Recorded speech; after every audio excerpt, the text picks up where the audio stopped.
Hey everyone, it's Courtney. Welcome back to my channel.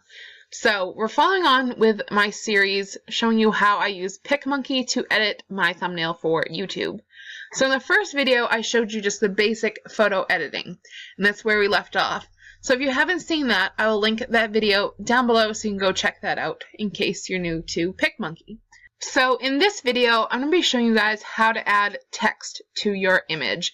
And I'm going to show you a couple different tricks and stuff that I find helpful and that I use a lot of the time for my thumbnail. So let's get started. So I'm going to go over here to the left. I'm going to click on the text and you'll see that different fonts show up. Now again, these one with little crowns, that's for royal members, which I am, but again, I'm only going to be showing you the free ones. So this will list like the ones that you use most often. I tend to love the Francois one. That's one of my favorites. Coffee break is another, but again, that one is for royal members.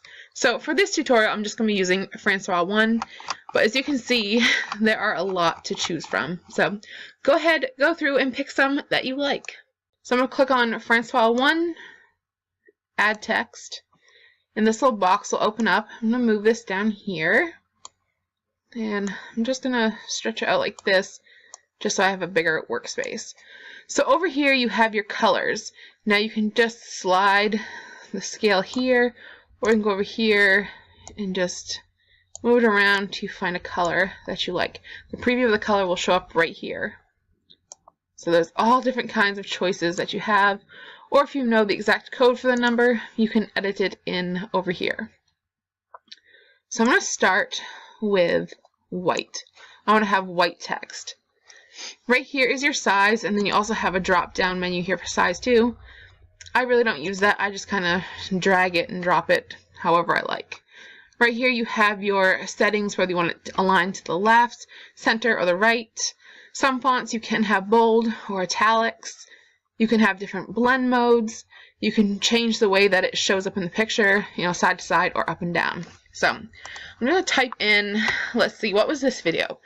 This was for, I think it was like favorite perfume. So I do favorite perfumes. You can see what that looks like. There we go. So you can see that's what that looks like. So as you can see, you could just add your text like this, but to me it kind of blends in a little bit. So I like to do stuff to change that up a bit. So I'm going to show you two different ways that I do this. So I'm going to add in another bit of text here, just so I can show you two different styles of editing the text that I like to do. So I'm going to stretch this out, and again, I'm going to set this on, I'm going to leave this one as black, I guess. So we'll do favorite perfumes.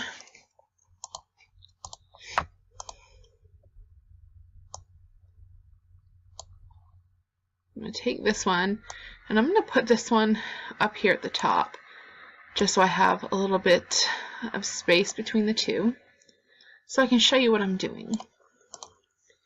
So once you have your text on there, the first style that I'm going to show you is one that I used to do quite often when I started my YouTube channel.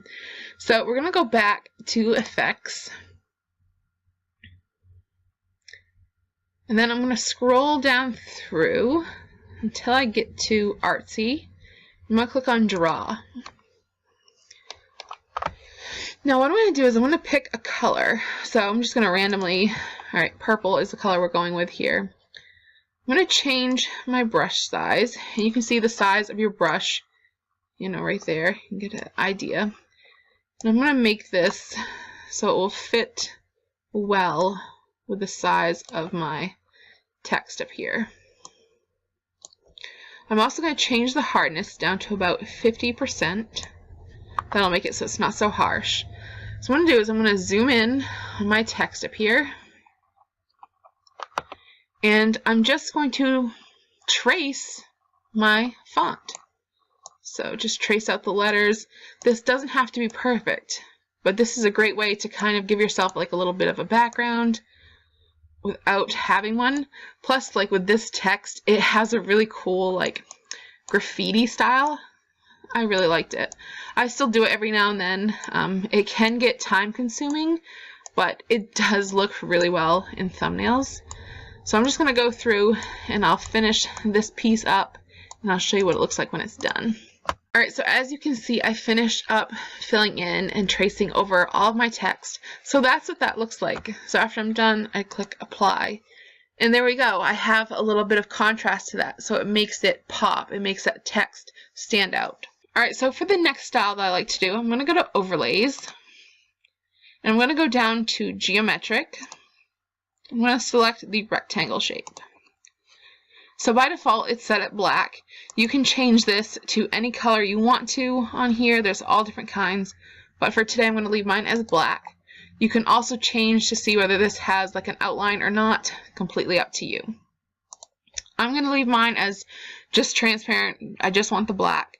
So I'm going to take this. I'm going to drag this down over my text. And I'm going to stretch it out so it covers all of my text. So you cannot see the text that I have there. So what I'm going to do is I'm going to right click and click send to back. And there we go. It brings the text forward and it pushes that into the background.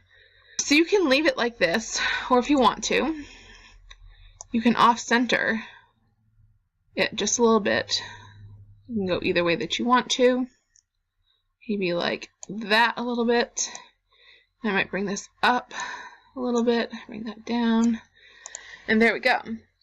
That is almost like, it reminds me of like a magazine cutout style. That's another one that I really like, and I've been using it a lot lately. So as you can see, that's really simple, really fun to do. I'm just trying to give you guys just like the basics. So go ahead, have fun, play with it, learn it. It's so easy to do once you just get the hang of it. So I really like it. Like I said, I use this for all of my thumbnails. It's so helpful. Alright, so that's basically it. You guys have learned both ways that I do the text on my thumbnails just to make them pop a little bit and give it a little bit of life. So I hope you guys enjoyed this video. If it was helpful, please give it a thumbs up. Subscribe if you haven't already. This will be a part of a series, so check out my other videos relating to this. I'll have it in a playlist, and I will also have links for it down below. Alright guys, until my next video, I will see you later. Bye.